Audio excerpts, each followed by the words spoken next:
Hello guys and welcome back po sa Tarot Page Philippines. So, this video, gawin po natin ang weekly horoscope para po sa may mga Sun, Moon at Rising sign na Taurus for December 15 to 21.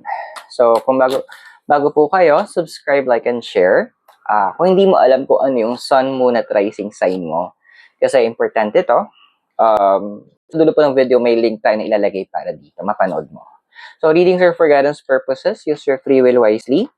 And kung gusto niyo pong magkaroon ng access upcoming predictive readings po natin, i-click niyo lang po yung join button sa baba.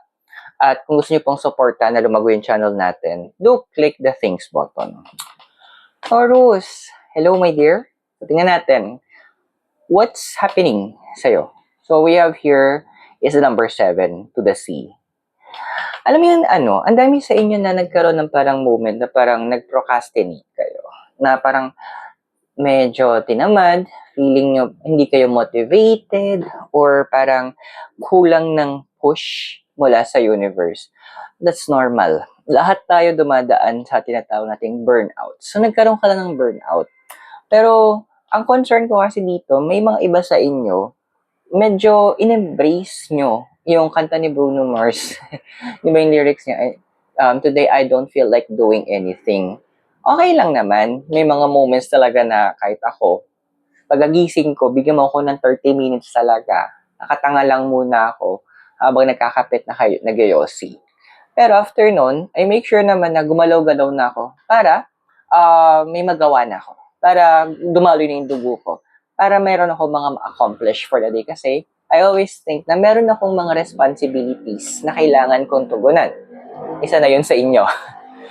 So, maingay siya. So, yun yung point dito. Na parang universe, you need to choose. Piliin mo na tumayo at gumalaw. Pero ano ba yung nagko-cross kasi sa'yo this time? Well, we have your number 50. No place like home.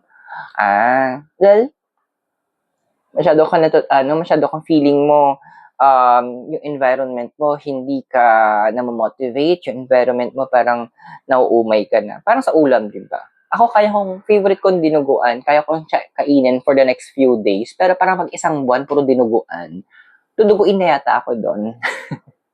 So, same thing with you. Minsan kailangan talaga natin na mag-change ng environment, lumabas, literal, lumabas ka, kumbaga, hayaan mong literal gumalaw-galaw ka. Doon na, ikaw yung magmamotivate sa sarili mo eh. Ikaw yung magiging sarili mong cheerleader. And na card is napala sa'yo na kailangan mo talagang padala yung dugo mo. Sabi nga sa isang movie, yung Legally Blonde yata yun, part 1. Endorphins, exercise gives you endorphins. Endorphins makes you happy. Which is totoo. Kasi yun yung ginagawa ko din. At least in a day, makakapaglakad ako ng at least 1 kilometer para mag-pump yung dugo ko. And that will help me para mas maging mentally focus doon sa mga targets ko. So, ito na yung moment na yon. It's time na siguro kung kailangan mo ng minor exercises or whatnot, medyo kailangan mo maging health conscious na rin. Kasi alam mo na may mga, iba sa inyo parang may mga naramdaman din kayo. So, of course, we seek maghanap tayo ng doktor para tulungan tayo. Pero tulungan din natin yung sarili natin at this point. Now, ano ba yung desire card mo? 35. Love, loyal heart. Lovely heart. Loyal heart. So, alam mo yung naghanap ka lang naman ng yung point na you need people na sana maalala ka din, na kamustahin. Yung kakamustahin na hindi kasing, yung hindi dahil may kailangan, pero kakamustahin kasi literal na kinakamusta ka lang.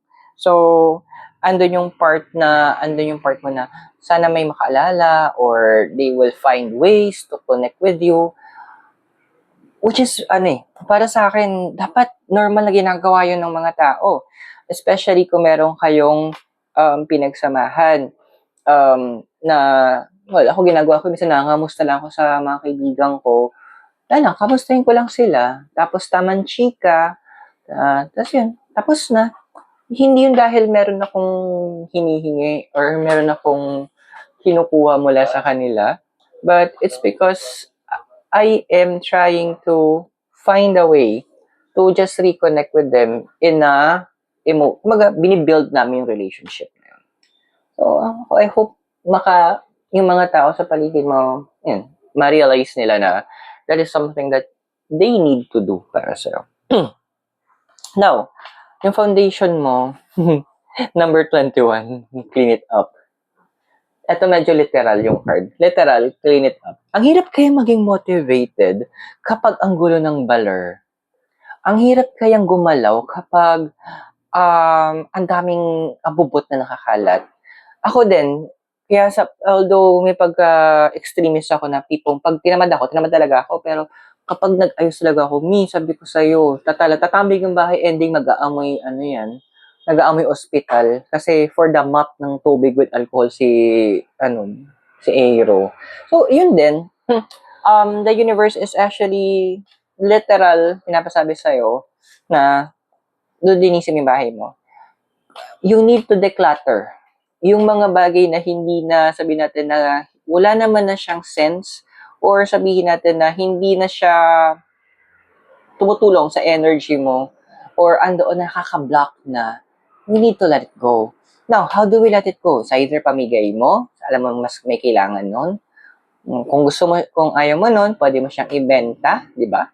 So, i-liquidate mo para maging pera to help you with your finances. So, madaming ways, di ba? Or kung gusto mo makatulong, you can use it to donate, di ba? Kaya lumang gamit. So, marami tayong mga charity na pwede nating supportahan for that. But the bottom line here, literal, clean it up. Linis tayo. And yun yung isa sa mga ways para maibalik yung motivation mo din sa sarili mo. Kung hindi mo bet na maglakad-lakad, then linis-linis din pag may time, di ba? Now, ano ba nangyari kasi in the past? What we have here is number 6, not for you. Ayun nga, medyo may mga opportunities na masyado mong na-push dati, pinilit. And sabihin na lang natin, hindi naging maganda yung result nun. Kumaga, andun tayo sa hinog sa pilit. So, pinapala ng card na to na natuto naman na tayo. Natuto ka naman from the past. And naghihintay ka ngayon ng perfect timing. So, yung iba sa inyo, nagawa na yon, while others, medyo naghihintay pa. So, ito na papasok na yung patience is a virtue. Meaning, matuto tayo maghintay. Kaya nga gustong-gusto ko yung isang nabasa ko, yung sabi niya, I will clap for others until it is my time. Yung matututo kong pumalakpak para sa iba hanggang habang hinihintay ko yung oras na ako na may papalakpakan. Kasi in the future, na ikaw, we have your number 32. Here and now. Very soon kasi may mga iba sa inyo na una na, nakuha nyo na yung mga manifestations nung mga prayers nyo or yung mga hinihiling nyo, wishes nyo. So, nakuha na marami. May mga iba naghihintay pa. So, this is a go signal. Huwag mo kasing, let's wait patiently. Sa linya, huwag tayong sumingit. Hintayin natin na yung turn natin. And your turn is very near. Andoon na kailangan mo ng konting pasensya. And isa isang bagay na tinuturo sa'yo ng universe. And while waiting, habang naghihintay tayo sa timing natin, clean it up. Kasi sabi nga nila pag magulo din ng bahay, it blocks a lot of good energies na mag-flow sa atin. So, tanggalin na natin yung mga blockage na. Kung nakaka-resonate ka sa readings natin, I invite you to subscribe, like, and share. And to access naman po yung ating upcoming predictive readings, i-click mo yung join button sa baba. But for now, tuloy natin reading mo, okay? So, ang physical environment mo we have here is number 11 by the book. Alam mo, may mga pinakita sa yung universe dati. Or binigay na parang downloads or impression or ideas, na bakit hindi mo to gawin instead na ito gawin mo. Kumbaga, medyo nalilihis tayo sa usual process sa ginagawa mo. Nalilihis tayo doon sa normal na procedure. Pero pag tinignan mo, parang, medyo kakaiba. So, andoon na nagkakaroon ka ng fear, baka magkamali ka. Ito yung assurance ng card sa'yo. Pag ang universe nagbigay ng process, 100% pulido yan. minsan ang hinihintay na ng universe kasi since may free will din tayo, hinihintay lang niya paano ka yung magiging decision mo. Kasi yun yung importante dito. Hanggat hindi ka nagde-decide to follow and trust the process ng universe, walang mangyari. Nga. Kumbaga, may iwan tayo sa limbo. Yung timing kasi is hindi siya after 1 week. No. Yung timing ng universe is nakadepende ngayon sa iyo. Sa pagsunod mo. Now, your emotional environment, meron tayong number 40, co-create. Alam mo, since ngayon sa naghahanap, di ba, with your desired card, loyal heart, naghahanap ka ng mga tao na sana pamustahin ka naman. Ito yung test na pinasabi, napagawa sa'yo ng universe. Ikaw gumawa muna nun. Yung mga tao na para sa'yo are important, ikaw muna yung mga musta. Then, from there, aralin mo yung reactions nila, aralin mo yung paano sila makitungo. And from there, ikaw magkakaroon ka na ng idea, ganito pala ang status ko sa taong to. Then, you will have magkakaroon ka ng informed decision kung, should I still keep yung person na to? Kasi, hindi niya masuklian yung ginagawa ko. So, ito na yung moment na kung saan, hindi kasi masama na mag-expect din eh. Kasi, sa mundo tayo na kung saan it's give and take na, di ba, as above, so below. So, kung may give, may take, di ba? Kung may up nga, may down. Kung opposite, yan eh, dapat nagbabalance din yan. Ngayon, kung nakikita mo na puro ikaw yung more on the giving side, then it's a good time na medyo mag-isip-isip na tayo. Should you stay or should you let go? Kasi, your hopes and fears. Okay, nagets kita eh. Number 14, truth be told. Ang dami sa inyo na hoping na magre-respond sila ng tama or magkakaroon sila ng positive na impact sa'yo o yung reply nila is sana maganda. Pero I'm so sorry, Taurus, pero hindi kasi lahat laging ganon. Magkakaiba tayong mga tao eh. And siguro ito na yung moment na ihanda mo na yung sarili mo sa mga posibleng negative na reactions na makuha mo from other people. Yes, masasaktan ka, pero mas okay na yon kasi tumanggap ka ng katotohanan kaysa naman nagiging masaya ka tapos nabubuhay ka sa isang mundo na hindi pala totoo.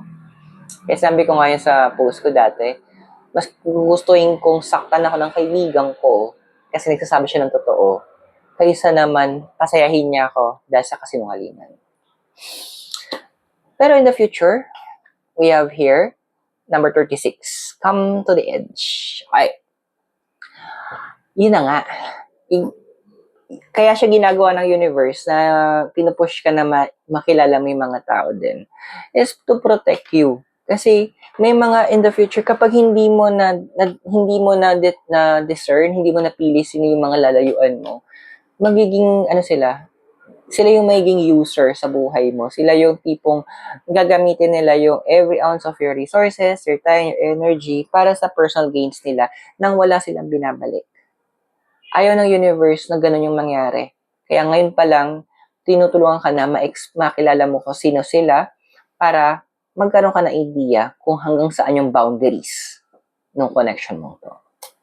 So I hope nakatulong yung readings. Those are for guidance purposes. Use your free will wisely. At kung bago kayo, subscribe, like, and share. To access our upcoming predictive readings, click the join button sa baba. So, maraming salamat sa iyo. God bless, Namaste, Hare Krishna, and blessed be, and hope to see you soon. Mula po ito sa Maceda in Manila. Have a great day. Bye for now.